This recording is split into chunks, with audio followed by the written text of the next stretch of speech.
आजकल धर्म के व्यापार करने वालों की बाढ़ आई हुई है। हाँ, बहुत बड़ी फौज खड़ी हुई है उनकी।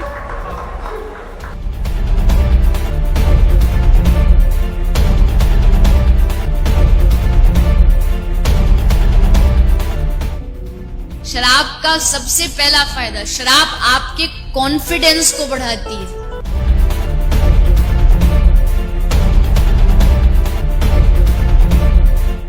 इसीलिए किसी को नाचने का शौक हो पर शर्म से नाच नहीं रहा हो, बस 2 ढक्कन पिला दो।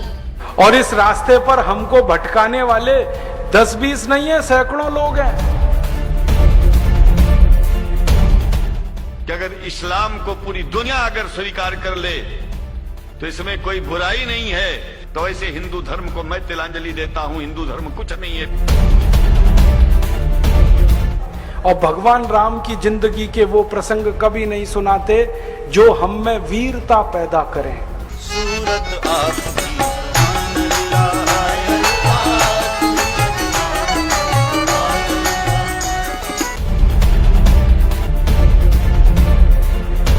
कहीं से 10 करोड़ लूटो, कहीं से 20 करोड़, कहीं से 25 करोड़।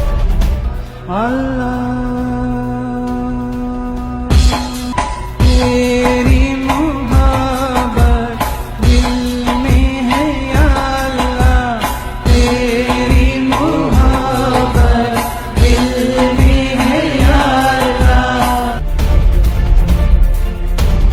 मैंने देखा है क्या क्या पाखंड और नौटंकी चलता है।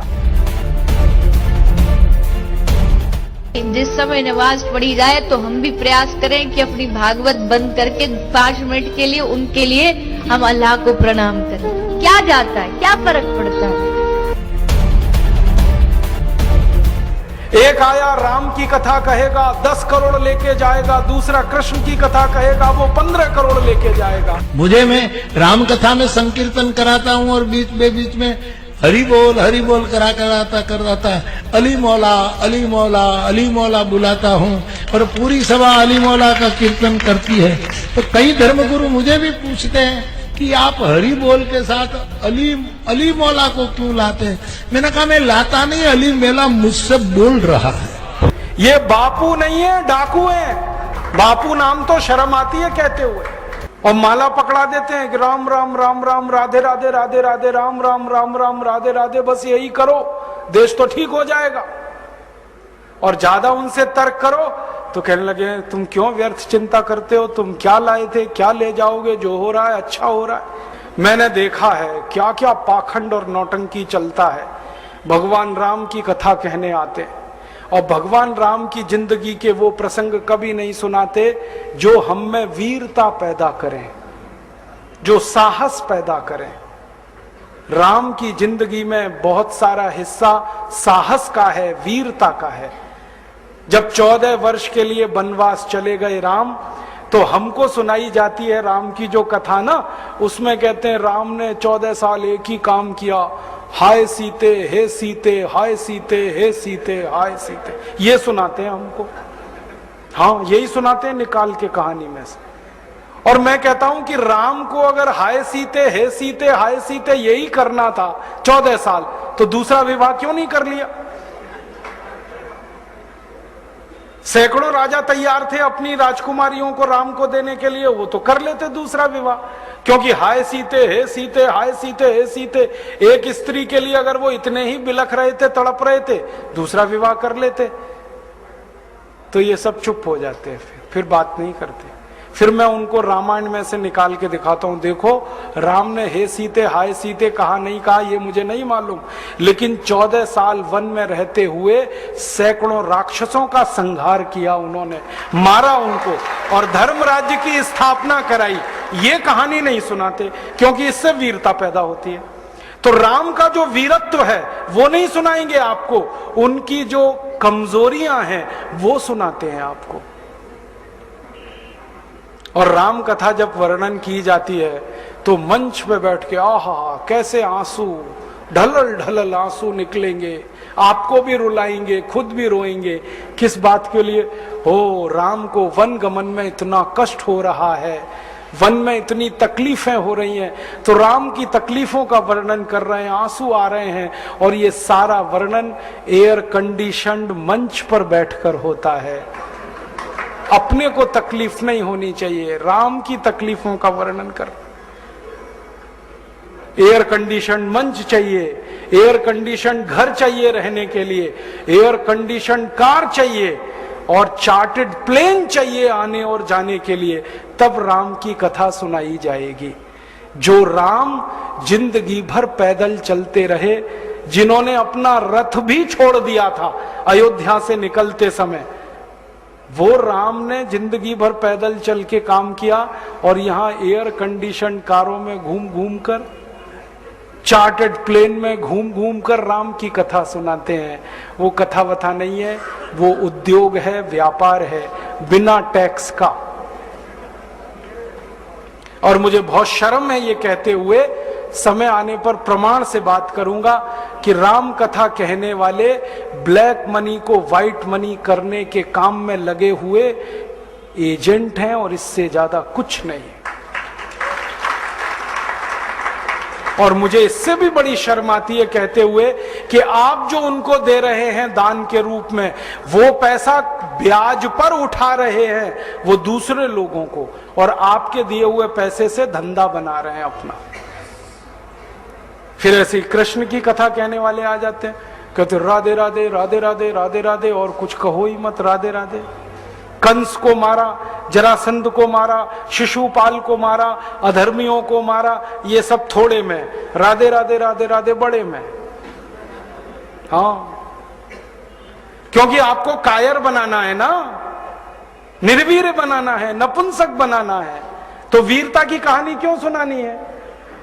तो चुन चुन कर ऐसी कहानियां सुनाते हैं। और मैं आपको बहुत गंभीर बात कह रहा हूं कि ये सारे हमारे देश में जो पाखंडी लोग हैं ना, राम और कृष्ण की कथा कहने वाले, ये सरकारों के साथ मिले हुए हैं, क्योंकि सरकारों ने इनको एक कान में मंत्र फूंका है, तुम लोगों का ध्यान इस तरफ भटकाते रहो ताकि कोई महंगाई के खिलाफ न लड़े, गरीबी के खिलाफ न लड़े, बेरोजगारी के खिलाफ न लड़े, अत्याचार के खिलाफ न लड़े, वो डूबा रहे राधे राधे राधे राधे राम राम राम राम, बस इसी में। और समझाते रहो, तुम क्या लाए थे, तुम क्या ले जाओगे, क्यों व्यर्थ चिंता करते हो, जो हो रहा है अच्छा हो रहा है, आगे होगा और भी अच्छा होगा। एक रास्ता ये है। अब दो रास्ते हैं अपने सामने, एक रास्ता भगत सिंह का, ऊधम सिंह का, चंद्रशेखर का, एक रास्ता हमारे ये धर्म गुरुओं का, पाखंडियों का, जो राम की कथा, कृष्ण की कथा। मुझे बहुत ऑफर आए हैं, मैं आपको दिल का दर्द बता रहा हूं, सच में कह रहा हूं, आपसे नाम नहीं लेता। मुझे ऑफर आए कि तुम कहां बेकार भटक रहे हो, मेरे साथ आ जाओ। मैंने कहा बापूजी क्या होगा उसमें? तो कहने लगे जितना मिलता है वो डबल हो जाएगा। मैं बोल रहा कैसे? तो उन्होंने कहा तुम्हारी वाणी में बहुत जोर है, और मेरे पास लोगों की भीड़ इकट्ठा करने का, मजमा लगाने का तरीका है। मैं ऐसा डमरू बजाता हूं कि सब इकट्ठे होते हैं, और तुम्हारी वाणी में जोर बहुत है, मिलके लूटेंगे, थोड़ा तुम्हारा थोड़ा मेरा। ऐसे खुले ऑफर हैं मेरे पास। और मैं कहता हूं बापूजी माफ करो। क्यों? कहते तुम्हें पैसे नहीं चाहिए। मैंने कहा पैसे ही चाहिए होते तो बहुत रास्ते हैं मेरे पास, यही एक बचा है। पैसे ही कमाने हैं तो बहुत रास्ते हैं, ये एक रास्ता थोड़ी है। बहुत तरीके हैं, पैसे कमा लूं, घर बना लूं, बीवी बच्चे ले आऊं, करोड़पति हो जाऊं, 10 करोड़पति हो जाऊं, 100 करोड़पति हो जाऊं, बहुत आसान काम है ये तो। थोड़ी चालाकी हो तो सैकड़ों करोड़ बनाना बिल्कुल मुश्किल नहीं है इस देश में। फिर अंत में तो वही होगा ना, सैकड़ों करोड़ हो गए, एक दिन डायबिटीज होगी, एक दिन अर्थराइटिस होगा, एक दिन हार्ट अटैक आएगा, मैं मरने ही वाला हूं। तो मरना तो है ही, वहां भी शायद जल्दी मरूं, क्योंकि जब शरीर में तामस वृत्ति आती है ना तो जल्दी मरता है आदमी। जब तक सात्विक रहता है तब तक थोड़ा दम रहता है, तो तामस वृत्ति आएगी, मरना मुझे वहां भी है। तो क्यों ना इस रास्ते पे चल के मरूं जहां सात्विक वृत्ति भी है, मरना है ये तो पक्का ही है, जिंदा तो कोई रहेगा नहीं। तो भगत सिंह का रास्ता क्या बुरा, ऊधम सिंह का रास्ता क्या बुरा, चंद्रशेखर का रास्ता क्या बुरा, कुछ करके मरो ना। मरेंगे ये सब भी। राम की कथा सुनाते सुनाते हार्ट अटैक आएगा, मरेंगे वो भी।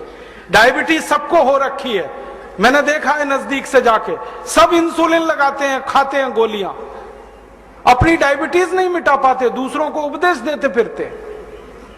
ब्लड प्रेशर सबको बढ़ा हुआ है, क्योंकि ये जो काला धन है ना, इसका हिसाब किताब करने में बीपी ही बढ़ने वाला है। सब बीपी की गोलियां खाते हैं, सब डायबिटीज के लिए शिकार है, तो दूसरों को उपदेश देंगे तो मैं भी लग जाऊं, वो एक रास्ता है। एक रास्ता भगत सिंह, उधम सिंह, चंद्रशेखर का भी है। मौत तो दोनों में ही आने वाली है, बस अंतर इतना है, एक मौत ऐसी आएगी जिसको देश और समाज जिंदगी भर याद रखेगा, और एक मौत ऐसी आएगी कोई पूछेगा नहीं।